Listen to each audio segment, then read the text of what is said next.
Dis papa, tu peux me raconter l'histoire des objets, dis pas. Quoi, encore? Bon, sur Terre, il existe des endroits incroyables. Des endroits où les objets prennent vie et se mettent à parler. Certains sont dans des villes, mais ils sont aussi très nombreux dans la nature. Ils ont des formes différentes et ils sont là, tout autour de nous. Certains sont dans les maisons, d'autres dans les rues.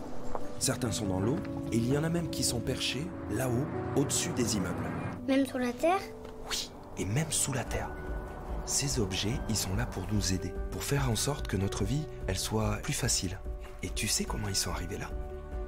Eh bien, tous les jours, il y a des hommes avec des costumes orange. Comme des super-héros? Oui, enfin, presque. Sauf que eux, ils n'ont pas de cape.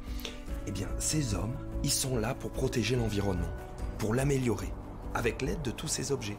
Ils en installent un peu partout et en prennent soin pour être sûr qu'ils continuent à parler.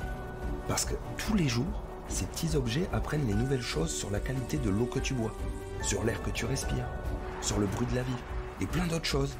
Mais le plus magique dans cette histoire, c'est que ces objets, ils se parlent entre eux, mais ils nous parlent aussi à nous. Et ils nous racontent leurs petits secrets? Oui, en quelque sorte.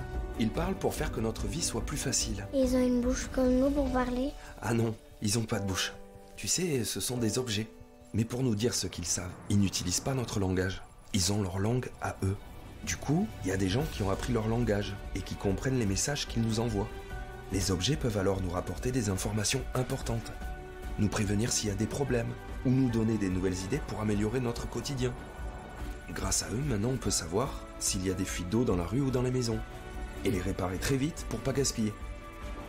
Ou si les plantes ont besoin d'eau, et du coup arroser juste quand il faut par exemple.